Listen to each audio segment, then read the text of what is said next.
Today's video is another compilation of some of the worst mountaineering tragedies that I've covered on this channel. Each story will feature a different 8,000er and the dangers that they all hold. Hit that like and subscribe button, and as always, viewer discretion is advised.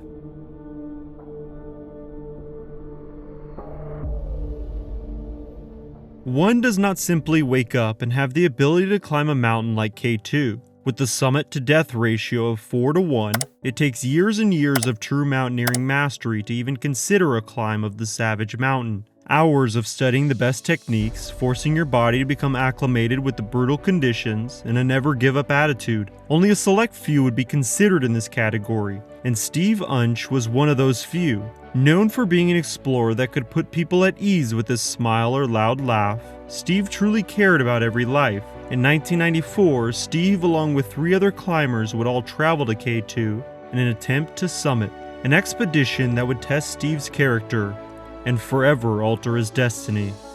This is his story. The year of 1994 was an exciting time for K2. There were many ongoing expeditions with multiple occurring at the same time. So when Steve, fellow American David Bridges, Australian Michael Groom, and Welshman Harry Taylor arrived at base camp, it was busy to say the least. It was early July, which was right in the time frame of the most attempts as the winter months can bring impossible conditions. Steve and his team were very social and they quickly made friends around camp. If you were lucky to be sitting next to the campfire, Steve would recall one of his adventure stories that could entertain anyone. Perhaps he would talk about his time climbing in Peru, Ecuador, the Himalayas. Maybe you would hear about his many cave exploring stories where he helped conduct scientific research in New Mexico. But if you were really lucky, Steve would talk about the time where he would hand-deliver groceries for his neighborhood on cross-country skis, all with a large smile on his face and an occasional chuckle. There was a persona that radiated from Steve, one that others just wanted to be around. The start of their climb is not covered, so I'm only able to fill in bits and pieces from other expedition testimonials, but from what I can tell, the 4 struggled when they began their summit attempts. Their documented plan was to take the northwest face route, but once they were on the mountain, that plan changed, and the team shifted to attempt to summit by the Cesian route. According to multiple other expeditions, delays in early July were consistent with every team. There had been heavy snowfall at the start of the month, which caused camps to get buried, routes to be under feet of snow, and exhaustion levels to be raised. Not much more would be known until July 17th, where the team was at Camp 2. Now, they were not the only team at camp, as another international squad of 5 climbers, named the Amicable Alpine Expedition, had spent the previous night there. They consisted of climbers New Zealander Rob Hall, Finn Veka Gustafsson, Germans Axel Schlandvat, Mickey Worthel, and their leader Ralph Dujmovitz. But that morning, the weather again had taken a turn for the worse. As snow continued to fall and visibility was poor, everyone was exhausted. Steve and company decided to not climb higher for the day and to rest, which was against the desire of Michael as he wanted to continue the climb. So when the Amicable Alpine climbers told Steve that they would be continuing their climb that day, a brief discussion was held, and Michael Groom would join them as they set out for Camp 3. Steve, David, and Harry had planned to eventually meet back up with Michael a few days later. Michael and his new teammates managed to make it to Camp 3 without incident, but because of the snowfall, they had to dig under 2 meters of snow to reach the tent and supplies, which took Michael, Ralph, and the others over 3 grueling hours. Of course, that did not stop them. And the next day, Michael and his newly found team managed to climb to Camp 4 at 7,850 meters. But before they rested for the night, over 50 bamboo wands were placed around camp to mark their location. Thankfully, they set up their markers, as a heavy snowfall fell again that night and would not lighten up the following day. Due to bad conditions, Michael, Ralph, and the remaining climbers would be stuck at Camp 4 for 5 days. Finally, on July 23rd, a full moon lit up the night sky, which revealed clear skies. Ralph, Michael, and the others would take advantage of the reprieve in bad weather. It was slightly past midnight when the group of climbers packed up their gear and began their climb. They wanted to start early for a summit attempt, as they had a lot of ground to make up, and it was also expected for the terrain to be more unforgiving than usual, as constant snow had been building up for the past month. They climbed for hours, and by 5 a.m. had made it to the infamous K2 bottleneck. A scary thought, as a high wall of snow and ice towers over you. If one piece falls, you will go down with it. Despite the thought, they pushed forward as this meant that they were getting closer to the summit. But as the team was making their way through the bottleneck, they had to pass by 2 Ukrainian bodies hanging by rope above them. Understandably, this dampened the mood and the team paused for a moment to consider climbing further, but they were so close, and the thought of stopping was quickly dismissed. Nevertheless, the bodies reminded each individual just how dangerous K2 can be. By 11 a.m., Michael, Ralph, and his team had all made the summit. The images of the bodies in their heads were quickly forgotten as the excitement of accomplishing something so challenging was overwhelming. Each climber began using their radios to let the others know. Michael would call out for his friends over the radio, but the service was spotty and he would not receive a response. After a few minutes had passed and the emotions began to calm, Ralph began instructing everyone to prepare for the descent. Clouds had started to develop in the sky, and given the weather for the past few weeks, they did not want to be stuck on the summit, as this would certainly mean death for them all.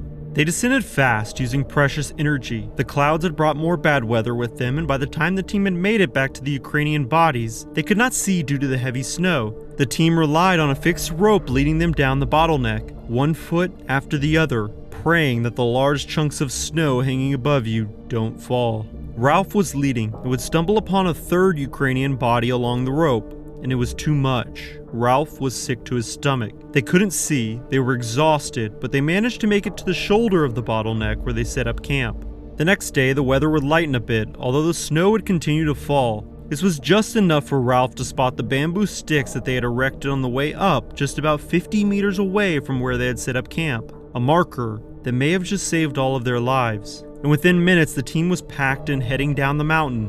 One by one, they followed each other in the snow, all attached by the same rope. By the time they had reached Camp 3, the weather had not improved. Visibility remained poor and the temperatures kept dropping. Each climber had to be more cognizant of their gear, as the harsh exposures to the temperatures can cause malfunctions. Specifically, the fixed lines were unstable, as by now they had all been iced over and the ropes were brittle. Michael and the others spent hours in unimaginable conditions before finally they were in reach of Camp 2. Just before arriving at camp, Michael took a wrong step on the ice and twisted his knee. The injury did not seem severe, although the knee was tender to the touch. Michael and Schlanvat were exhausted and could not go any further, so they planned to stay for the night. Ralph, on the other hand, had desperately wanted to get off the mountain, and after a discussion, Ralph, Werthel, and Gustafsson left Camp 2 with the goal of making it to base camp. Ralph and team would make it safely back, where they were greeted by Steve, David, and Harry. They were happy to see each other and even congratulated them on their summit attempt, but Michael was still up there, and being the person that Steve was, he could not relax until his friend was safe. The next morning, Michael woke up to a lot of pain. He would try to fight through it and take a step on his leg, but his weight would not hold. It was hard not to feel a little hopeless, a feeling that would be any climber's worst nightmare. But luckily for Michael, Steve would not abandon his friend on the mountain. The plan was for Steve and David to go together, and they were bringing Michael pain medication in hopes that it would provide some reprieve for him. Realistically, they expected to have to carry Michael most of the way, and it had to be done quickly, as they were not prepared to spend the night on the mountain, nor did they want to. The climbers at base camp watched from below as Steve and David slowly made progress up the mountain. All of camp was rooting for them. They honestly had high hopes that everything would be fine. The temperatures were still extremely cold, but at least the snow had stopped falling, and they would make it to Camp 2 safely, where they were greeted by Michael and Schlanvat. Steve gave Michael the medicine, and as they waited for it to take effect, they began gathering their gear. Steve was the biggest guy out of all of them, and therefore was designated to carry Michael's pack, and Steve was eager to help and wanted to carry most of the weight himself, so being the caring person he is, he did not complain at all. After a few minutes, they were ready to start their descent. Michael had to be helped almost every step of the way, and because of the weather had improved slightly from the previous week, there were expeditions climbing up the mountain. They would occasionally pass by a team on their descent. When they arrived at House Chimney, an almost vertical climb that finishes by scaling in between two large hanging rocks, a Korean expedition was climbing up it. Poor timing for Steve and his friends, as they did not want to wait. The fixed ropes that had been tested and known to be stable were in use. Steve tied a piece of rope around himself and Michael, and after making sure it was secure, Michael was lowered past the house chimney. At this point, Steve and his team have had a long day, and they desperately desired to get off the mountain and to get Michael medical attention. But they had to wait. Or did they? As a Korean climber was ascending up the house chimney, Steve spotted some old ropes that were still hanging from the rocks, and for some reason when Steve spotted these ropes, he began to attach himself in preparation to descend. It is not known if he was warned, but Steve did not want to wait, and after sliding over the rock ledge, he began to descend on the old rope. One could hear the tug of the rope tighten under his weight, and then all of a sudden, a snap was heard. And Steve plummeted 800 meters to the ground. It was impossible for him to survive the fall, and everyone looked on in disbelief. It was almost hard to accept what had just happened. One moment Steve was there, and the next the rope snapped. I can't tell you exactly how Michael felt, or how the Koreans felt, or even David, but I can tell you Steve was loved, and his death impacted everyone there. The only reason he was even on the mountain at the time was to help somebody else, and I believe Steve embodied what we as humans all strive to be, a person that genuinely brings joy to others. Michael and everyone involved would make it back to base camp safely, where they delivered the news. It was a sad day for everyone, and there would not be another successful summit for the season. The rope Steve had attached himself to had been exposed to the harsh conditions for the month of July. By the time Steve had put his weight on the rope, it was frozen and snapped with the pressure. He embodied what it truly meant to be an adventurer and someone that is not afraid of the unknown. But it is hard not to think that if he had just been patient, would Steve still be alive today?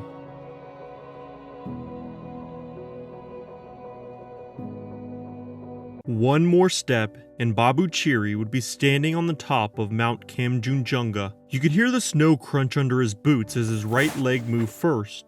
He took a look around him and noticed the Russian expedition team were bent over backwards, gasping for air. But not Babu. He felt right at home, like his body enjoyed the high altitude conditions. At just 16 years old and staying on top of the third highest peak in the world, Babu had a realization. A path to escape his old life. Babu, one of 7 other siblings, was originally born and raised in Nepal. His father, in the 1960s, was mainly a farmer, but did some porter work that mainly focused on the Lakpa La Pass near Everest. It's safe to assume Babu was introduced to the sport of mountaineering from a very young age. The family grew up on a small farm where Babu was expected to pull his own weight, and he did. It was hard work. Even under today's standards, they would not have made much, but especially in the 80s and 90s, you could forget about it.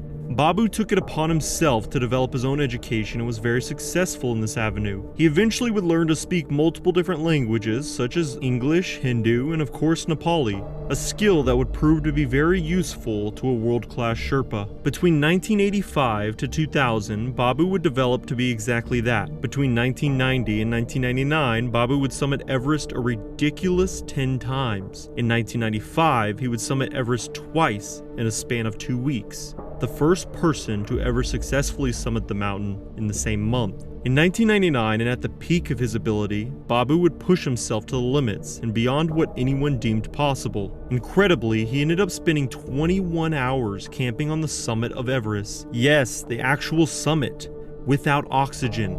A feat to this day that has never been matched. Because he was directly in the death zone, it was advised not to sleep, and to entertain himself, Babu was heard singing Nepali folk songs over the radio all night long. The next morning, he descended, and only a month later, he would stand on top of Everest again. The following year, Babu would cement his legacy as he climbed Everest in under 16 hours and 56 minutes. Just to give some perspective, here is a list of all those that have achieved the same time or better as of today.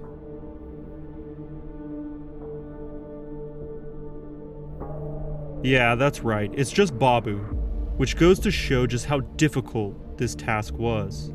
His strength and ability in high altitudes was simply unmatched. Holding 2 world records on Everest, his reputation only grew. His climbing status even reached the King of Nepal at the time, Birendra, who claimed Babu as a national hero.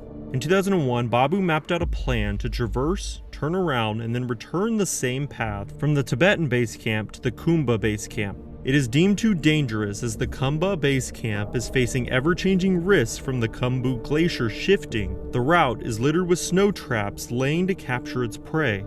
It's really unclear why Babu wanted to make the traverse, but from my research it sounds like he was documenting the route and taking pictures along the way. Now Babu was widely famous for his speed and strength, but he was also well liked because of his appreciation for safety. 3 traits together that can be hard to find in the right person. It was very common for Babu to put the value of his life over a task that he deemed challenging, and why shouldn't he? He has a wife whose cooking Babu would rave about, and 6 daughters at the time who he loved dearly, but also relied heavily on him for income. The man had responsibilities, and loved ones he always wanted to make it back to. As the month of April was coming to an end and the 2001 summer climbing season was fast approaching, Babu prepared himself and his gear for the traverse. The plan was for him to be accompanied by friends and his brother, at least for the start of the journey. The weather was nothing out of the ordinary as the days boringly creeped by in anticipation of the crowds they would have in a few months. April 29th started like any other day. Babu and his companions would spend time on Everest documenting, taking pictures, and just simply having fun. In the afternoon, the group of a few individuals reached Camp 2. The area was first discovered and named by George Mallory, and if you want to know more about the first ever summit attempt of the mountain, I encourage you to watch my video on him. It's important to understand the perspective of this area, so I'll do my best to describe it to you. The Western Kham, otherwise known as the Valley of Silence, is a flat glacier valley that lies at the base of the Lhotse face in Mount Everest. You have 2 mountains on either side of you while you camp near the base of Everest on an incline. All of this means that the valley is essentially a funnel for snow and debris to collect at the bottom. This results in terrain that can have jagged rocks protruding from the snow as you descend. But again, all of this was known to Babu. This area was his playground. Before the sunset, Babu had an inclination to go enjoy the view and snap a few pics. So at 4 p.m. he told his friends at Camp 2 that he would be back in a few hours and to have dinner ready for him. His brother, Dawa, wanted Babu to stay, but knew that he was a man of action, and his request would go unheard once Babu set his mind to something. So instead, Dawa settled for just warning Babu to stay in the vicinity of the camp as the sun was setting, and you did not want to be on the mountain alone in the dark. Satisfied that everyone was aware of his plan, off he went. Babu would not hike far from the camp, but far enough around a few bends that camp was not visible. There was a specific angle of the mountain range that caught his eye, and Babu wanted to capture it. Once he was content with his location, he took a look around. As Babu stood there, surrounded by majestic mountains that touched the sky, it was hard not to get emotional. The beauty of it all, the respect for Mother Nature. Babu committed his life to mountaineering. He was proud of his accomplishments in his country. He recalled standing on top of Mount Kangchenjunga and every event that led to his life to this point. To understand it all, we have to rewind. Babu helped lead the charge for Sherpas connecting with American and European expeditions, where he understood the money was held. His ability and prestige gave himself and his family opportunities that, coming from his position, only a few can even dream of. Hundreds would follow in his footsteps and attempt to search for a better life off the mountain. Ironically, however, it was when Babu was on that mountain that he saw a future for himself and his loved ones outside of climbing. But his dream was not just limited to his family. It was even extended to his city. It was also his dream to build a school in his hometown of Kangchenjunga, a necessity for all children, one that Babu was never afforded. I believe this act of kindness, despite not being rich himself, proves what type of person Babu was. His own actions speak louder than any words. The sun was setting and his stomach was growling at him to hurry up. Just one more good picture, and Babu already knew where he wanted to stand. He started to make his way over to the angle, only a few feet to his right. Just a few more steps. Back at Camp 2, the sun began to set and Dawa was getting nervous. He warned Babu not to go too far for this very reason, but his brother did what he wanted, and you couldn't change that. So Dawa let it go as he patiently counted the hours. Pretty soon it was 6 p.m., then 7, 8, and by 9 p.m., Dawa had a sickening feeling in his chest. Knowing his brother, he should have returned by now, and fairly quickly Dawa took it upon himself to notify the others at camp and to prepare a search party. But feeling as anxious as he did, Dawa would not wait and left in search of his brother with whoever wanted to tag along. The first thing they did was a general search of the area they knew Babu walked towards. It was not exactly friendly terrain, as there was a lot of jagged rocks and snow mounds, and within the hour, they were able to at least determine that they could not see Babu physically standing, but this did not rule out situations where he could have been hidden behind a snow wall or bend. Dawa did not think his brother would climb higher, so that was quickly ruled out. They really started to focus their efforts on the area close by camp, as they had no other reason to search elsewhere. But as 10 p.m. turned to 11 p.m., nothing had been found. Willie Binigas, another expedition leader, heard the call for a search party and wanted to help. It was well into the night, but with the assistance of his head Sherpa, Pimba Galson, they joined Dawa in his search efforts. With a larger group, they were able to cover more ground, but it was dark, very dark, and with only natural light illuminating from the moon. So they had to rely on their own flashlights to search for any clues. It was not until midnight that Willie spotted something. A footprint in the snow. It had to be exactly what they were looking for, and it was. But very quickly, Willie realized what happened as dread filled his stomach. He called out to the dark sky, knowing his companions were close to him, and as they made their way over to him, Willie began to look closer. Babu's footprints clearly led to a small hole, a crevasse that was very well hidden, especially in the dark. In fact, it was noted that the only reason the crevasse was exposed is because it was evident that someone had fallen in. Once Dawa and the group had reached Willie, they began to formulate a plan. Quickly, they began tying a rope around Willie, as someone had to descend into the crevasse to find out if Babu was either alive or still reachable. Willie was slowly lowered down until he reached what he guessed to be about 10 meters. It was there that he took a look around and his eyes caught something in the ice. It was Babu, and he clearly did not survive the fall. From the looks of it, Willie thought Babu took a hard tumble and violently was thrown against the ice. Willie grimaced, and it was not a pretty sight, and couldn't help but feel bad for Babu. He managed to make it closer just to confirm that Babu was indeed gone, before being pulled back up. Dawa was clearly distressed, but there was nothing anyone could do at the moment. Babu was gone, they all had to accept that. No crying or harping on the fact will change that, and overall, the recovery was called off that night. It would begin the next morning at 6 a.m. The team was very lucky, and his body was still accessible, as he was stuck between two pillars of ice. They were very careful, as they did not want to disturb his body. The fear was that one wrong slip could mean that Babu would be lost to the mountain forever. So they were very meticulous in their efforts, and after 3 hours, Babu was finally pulled out of the crevasse. His death would take the mountaineering world by storm.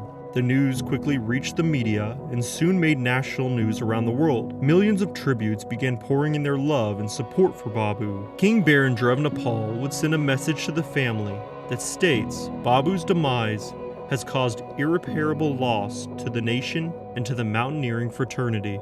Babu was later transferred to Sherpa Center in Kathmandu, where he lies today, often covered in flowers and Buddhist ceremonial scarves. He has been visited by more people than one can count, including the Prime Minister and most other dignitaries. From a young man on top of the world on Mount Kangchenjunga to summiting Everest 10 times to building the first school in his hometown, Babu was truly one of a kind. To this day, Babu's dream continues to live on through his family. They created a foundation to help fund the school that one of the greatest Sherpas to ever live wished so desperately for.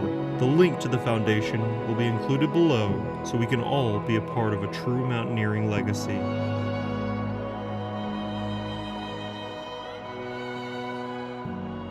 Yugoslav climbers Jose Roseman and Maria Frontar only stood 150 meters from the summit of Mount Kangchenjunga, yet there they were, arguing with each other about whether to continue or descend. Maria wanted to keep going, while Jose argued that they did not have enough oxygen and were already weak. In life, you are presented with choices every day, but on the third highest peak in the world, any one of those choices can decide if you live or if you die. This is their story.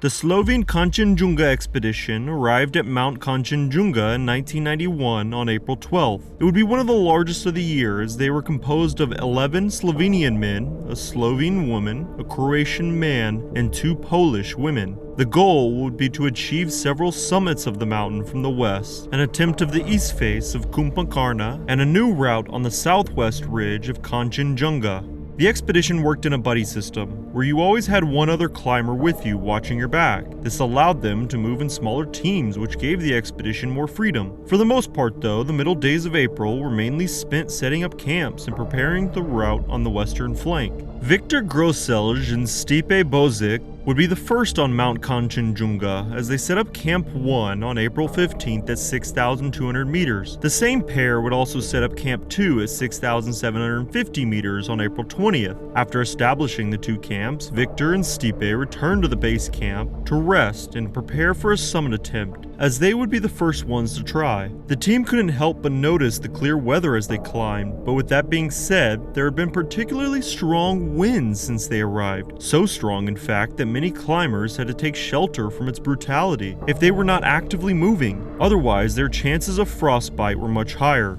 Many of the climbers' journals consistently referenced the difficulties, as the winds were documented to have hurricane strength. Now imagine being 7,000 meters on a mountain facing wind strength of 120 kilometers per hour, trying to rip your hands and feet from its face. Seems pretty terrifying if you ask me.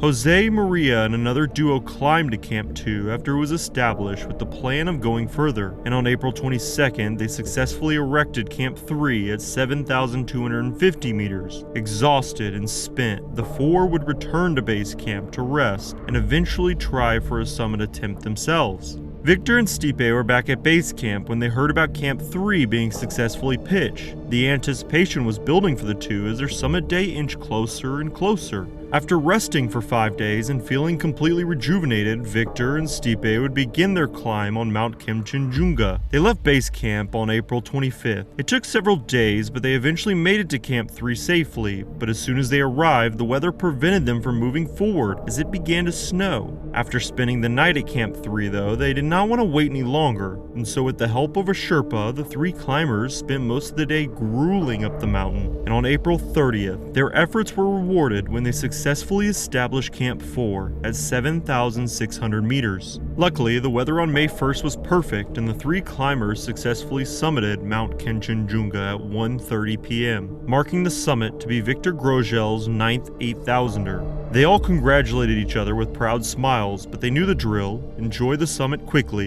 and get the hell off the mountain. Unluckily for the group, weather turned for the worse in the afternoon as storm clouds and fog began to obscure visibility. But Victor, Stipe, and their Sherpa were all experienced climbers and did not panic. They just kept going. Without realizing it, the team actually passed Camp 4 on their way down. Normally a terrible situation to be in, but these climbers had the necessary experience to deal with it. It was hard work, but the trio staggered into Camp 3 at 11 p.m. They had been climbing for close to 16 consistent hours. Insane. They were met by none other than Jose Roseman and Maria Frantar, who had left base camp on April 30th for their own summit attempt. Jose and Maria would spend their first day on the mountain reaching Camp 2. The next day, May 1st, they would reach Camp 3, which is the same day Victor, Stipe, and their Sherpas summited. The duo only brought one bottle of oxygen, as Maria wanted to summit without it. Because of the turn of weather, they struggled in the later half of the day, expending more energy than they originally thought they would. Jose and Maria did not expect to see the successful summit climbers, but late in the night,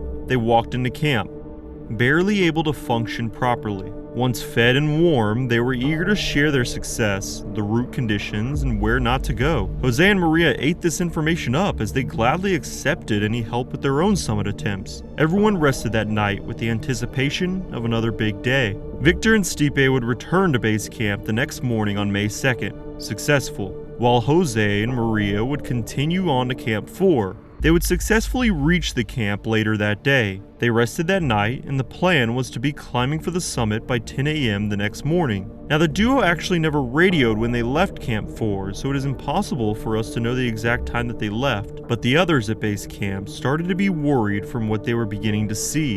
In 1991, the weather predictions were not as accurate as they are today, but at the time, they were still very proficient. Leaders of the expedition would carefully analyze the weather for the upcoming days, and they would try to work around them, and there was no indication of a storm. But the morning of May 3rd brought the coldest and windiest day of the expedition.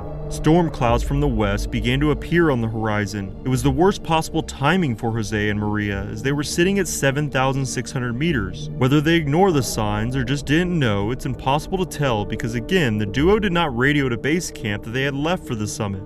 In fact, nobody knew where the duo was because they could not spot them on the mountain either. Each climber at base camp grew more and more anxious as the storm to the west grew larger and closer to Mount Kangchenjunga. Finally, at 3 p.m., a call was heard over the radio. It was Jose and Maria. They did confirm that they left Camp 4 at their planned time, and from where they currently stood, they were only a mere 150 meters from the 8,586 meter summit. However, the duo had noticed the storm and had already been struggling to make it to this point. They made very good progress in the morning, but as the winds got stronger in the afternoon, they began to become more and more fatigued. Remember, Maria wanted to summit without bottled oxygen as well, so the duo did not even have supplemental oxygen to help with their energy levels. It was at this point that Jose could not go any further. Maria really wanted to push for the summit, so began the disagreement on whether to continue or to turn back. They would go back and forth for a while and eventually decide to ask for a third opinion as their conversation was going nowhere. Due to their circumstances, when the pair finally contacted base camp, they were strongly advised to turn around quickly. They had an important decision to make, and who knows if it was already too late to save themselves. But if they continued to summit, would they even have a chance to try? 10 minutes later, they were descending the peak. Base camp nervously waited for their next call as a dreadful atmosphere had begun to creep up on the camp. Every member began to feel it. Something just felt off. Back on Mount Kangchenjunga, the duo were making steady work. Given their conditions, the thought was that if they were to survive, they needed to make it to Camp 4 and hope for the best, which would be about a 700-meter descent given their last known location. The hours slowly ticked by as the sun began to set on the horizon. This was not good. Without the sun, temperatures would drop even further, causing the wind to have more of an impact. It is an extremely vicious combo when you add the two together. It was not until 6 p.m. that another call was heard. Jose and Maria were alive. Granted, their voices sound muffled and weak, but they were still going. At this point, some at base camp were visibly worried, pacing in circles in their tents as their comrades were fighting for their lives on that peak. Basically, the overall consensus of the call was that Jose and Maria were in trouble. They may still be moving now, but if they did not find Camp 4 soon, they would not have the energy to fight the winds. It only took one more hour before another call came in. It was a little past 7 p.m. when Jose's broken voice was calling out for help. It was dark, freezing, and they had lost their way. They no longer were confident in their route and think they may have missed Camp 4.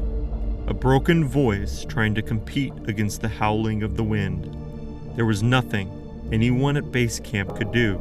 This would be the last time Jose or Maria would ever be heard from again. That night there was little hope of survival, but nevertheless, as humans, it's hard to not hold on just a little. The next day, on May 4th, Wanda Rukovic climbed to Camp 4. However, right before she reached camp, she found Jose Roseman's body. He had passed Camp 4 by 200 meters. He did not show any signs of significant trauma, so it was assumed that the cause of death was related to exhaustion. I've covered a story about Wanda Rukovic before, as she is one of the most successful female and just general mountaineers to ever climb. So if you'd like to check out that video, please click here. The next day, May 5th, climbers Robert Zarzan and Dare Juhant climbed to Camp 4 as well. By chance, they found Maria's body at 7,500 meters. Only 100 meters past Camp 4. They noticed similar features to Jose. There didn't appear to be any significant trauma from a fall, just that they had collapsed from exhaustion. Finding the body of their friends was the best anyone from the expedition could do. They called off all further climbing activities out of respect. A ceremony was held for both Jose and Maria as they were buried together in a big crevasse on Mount Kangchenjunga. Every day we are faced with decisions. Whether big or small, those decisions have impacts on our lives and the lives of those around us. Other times, those decisions can change history itself by simply changing your path. On that day, Jose and Maria's fate wasn't decided just under the summit, as even if they had climbed the last 150 meters, the likelihood is that they would not have changed the outcome. No, the decision that impacted them the most was at Camp 4, when they decided to attempt to summit, but they did not realize at the time the impact a storm they had no idea was even coming would have on their lives. Sometimes we can make decisions, and sometimes it just doesn't matter.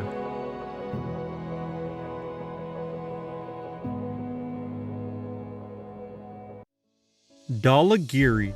number 7 of the 14 8,000ers that lie on our planet. We always hear stories from Everest and K2, rightfully so, but the summit of any of these 14 mountains are coveted in the mountaineering world. Over the last 60 years, the history of each mountain continues to grow, and of course, that comes with tragedy. Even as most recent as last year, May of 2022 brought the first death on an 8,000er that season. This is that story. I've covered a few stories on this channel. Okay, maybe more than a few, but this week, instead of taking a long trip into the past, I wanted to do something different to show the danger of 8,000ers even today, when our technology and knowledge is 100 times better than the first pioneers of the mountains. Even if you can purchase the best gear, hire the best Sherpas, and plan relentlessly, because of the many lives lost before you, there will always be risks. No matter the planning, there can always be unpredictable acts of nature that change everything in an instant. The 2022 climbing season started off, well, busy. Smaller countries rely on the money from mountaineering to help support their economy, as permits are a big revenue source, thus issuing permits to anyone who has the funds. Whether it's right or wrong, I won't debate here, but the simple fact is that many climbers nowadays can be climbing some of the hardest mountains in the world, with little and sometimes no experience at all. Antonis Sikaris knew this and was why he was eager to get a head start on the season, as he is the most successful and experienced Greek climber to ever live. He was the only person from his country to have summited 5 of the 14 8,000ers, but he did not want to stop there, as his goal was to summit all 14. At 59 years old and 32 years of mountaineering experience, well, he knew a thing or two about mountains. He had attempted to climb K2 in the winter of the 2021 season, but was unsuccessful as his good friend and climbing partner Antonis Sikaris fell to his death in front of Antonis, and it changed him, as you can imagine it would change almost anyone who witnessed the tragedy. He would abandon his attempt to summit, and during the descent develop frostbite, but he was the lucky one and would survive the trip. Antonis, while shaken, couldn't stop climbing as he had dedicated his life to the sport and knew Dhaulagiri was just the mountain for his first summit back. Dhaulagiri, standing at 8,167 meters, creates an intimidating view from Nepal. The mountain is known for its difficulty up the traditional route, as you are climbing on a steep slope with a sharp drop on either side. It has a death rate of just under 16% of all climbers, and most of these are attributed to falls and avalanches.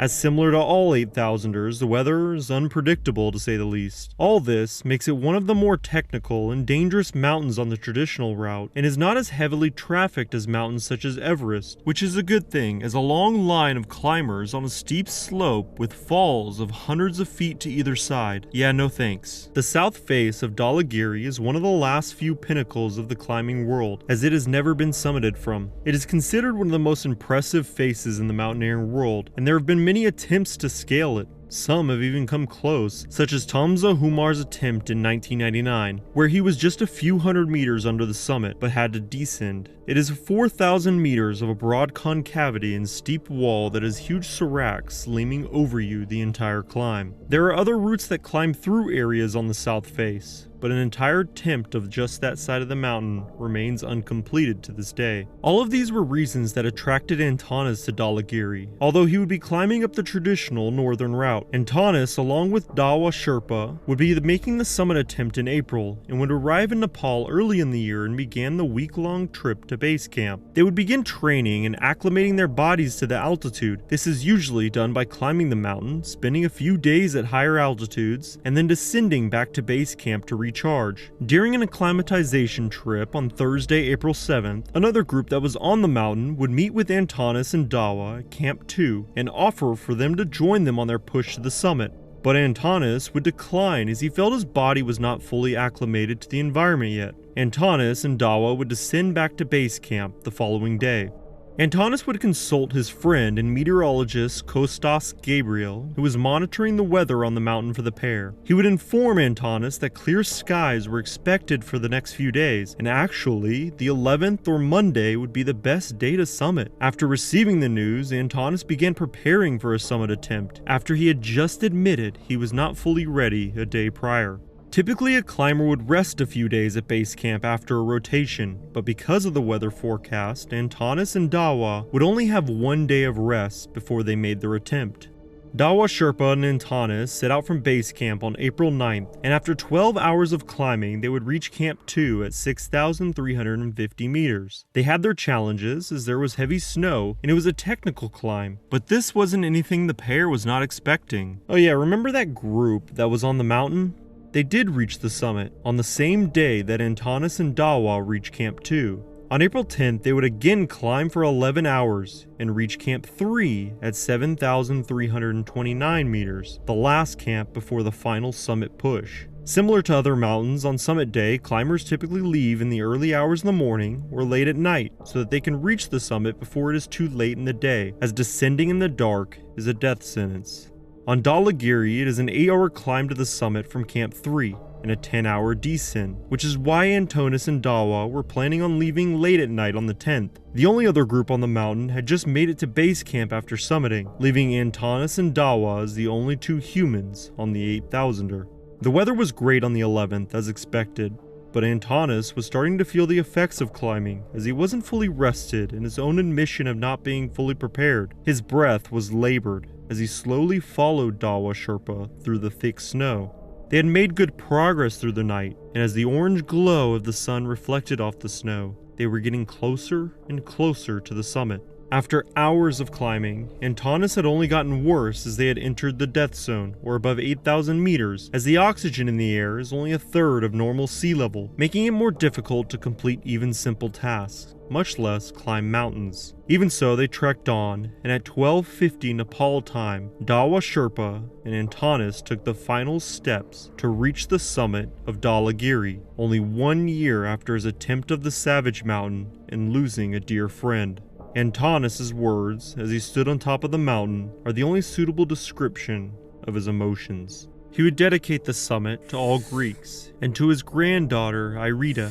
He would thank all of his friends and everyone who had supported him to help him reach the top. While overjoyed, Antanas was feeling the effects of the trip as his body was exhausted, enough where Dawa Sherpa was beginning to have doubt creep in, as it was obvious how much trouble his friend was having in the simple tasks that normally would be a breeze for him. Dawa would be leading the descent with Antanas right on his heels. Every few feet, he would turn around and ensure that Antanas was still behind him and making progress, but they were moving slower than Dawa would have liked. Antanas' breath were more labored at this point, and he was struggling to even walk, but his experience and instinct had already kicked in, and even though his mind was foggy, his legs knew what to do. The hours ticked by as they slowly made their way back to Camp 3. Eventually they made it out of the death zone, but Antanas never even noticed as they passed the mark, as his mind was strictly focused on breathing.